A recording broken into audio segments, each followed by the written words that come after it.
him, you're safe here now. And that's one of the young ladies tell her father, hire him, dad. He is a strong and he's an honest person. And here we have to stop. There's a big lesson for all of us. Hire him, dad. He's strong and honest.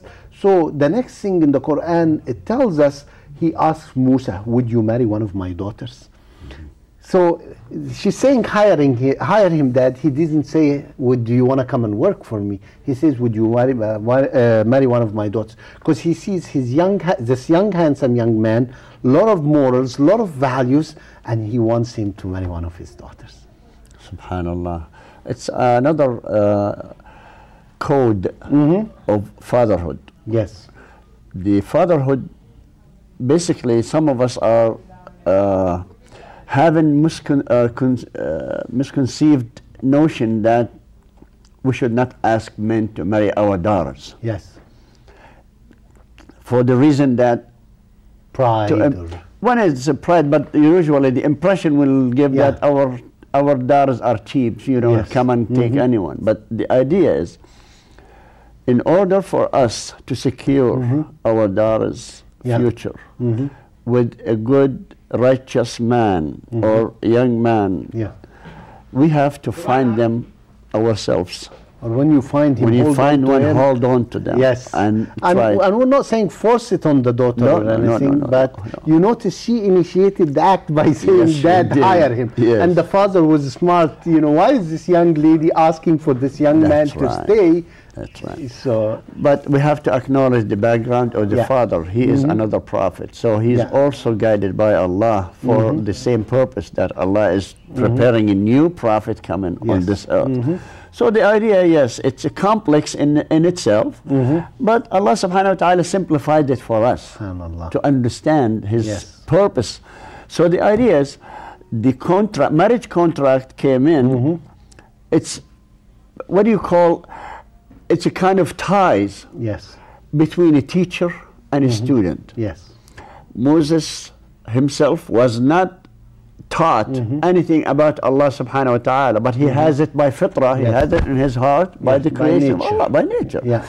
But Allah wants him to go and learn the moral values of a prophet by being a student to Shu'aib alayhi salam. So he first grew up as a prince, as you know, probably spoiled and everything, and Allah subhanahu wa ta'ala takes him from this environment, put him in the desert to be a shepherd through the hardship, preparing him for the time next when he goes back to the Pharaoh and to ask him to believe. We'll move to another scene because we're running out of time, and the next scene is the first time when he talks to Allah subhanahu wa ta'ala, talks as talking rather than praying to Allah subhanahu wa ta'ala.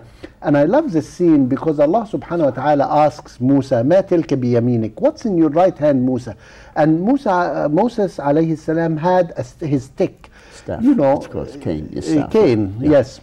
And he says, it's my cane, I walk on it, I push my sheep with it, and I use it for other things. And Allah subhanahu wa ta'ala tells him, throw it, Musa. So he throws it and it becomes a snake alive. And Musa is kind of fear in him. And I like to stop at this scene because it's a very important scene. How Moses described the cane or the stick as I walk on it and whatnot. Any of us as humans will describe it this way. We use it for the sheep, we might use it for a table leg, all this stuff. But Allah subhanahu wa ta'ala is saying, open your mind for possibilities. Because the stick becomes alive.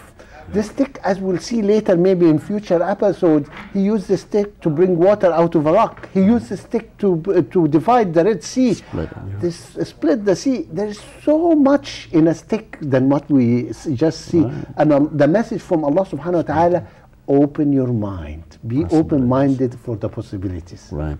Believe me, you are right. And the story of one of the ahadith of Rasul sallallahu alaihi wasallam says, his teacher, Prophet Shu'aib, he was the trustee for all the canes of the prophets who came after him. And that cane, or that staff, they call it in English, staff, was given to Moses alayhi salam by Shu'aib, Prophet Shu'aib. So that was the reason for him to hold that one. And when Allah asked him the same question as you mentioned, Allah knows what it is, but He wants the words to come out of the mouth of Moses. God be blessed him. So the idea is, yes, it's by itself it's a piece of wood, but by the miracle of Allah subhanahu wa ta'ala could perform anything Allah wants him to do. But I honestly think this miracle is to tell us as humans, open your mind for the possibilities. There is more to what you see than there. There's so much to talk about the life of Prophet Musa alayhi salam and the children of Israel. I would like to enjoy this together, inshallah, in future episodes, because if you look in the Qur'an, I would say 20 to 30% of the Qur'an is talking about Moses and the children of Israel, because there is so much to learn. There is so much wonders in it, and I encourage you all, go to the Qur'an and read about the life of Moses and read about the children of Israel in the Qur'an, and learn from the lessons, inshallah. Once again, I'd like to remind you all, if you enjoyed this show and enjoy the programming, go visit our website www.spiritofislam.com and help support this program. Thank you very much and good night. Wassalamu alaikum wa rahmatullah.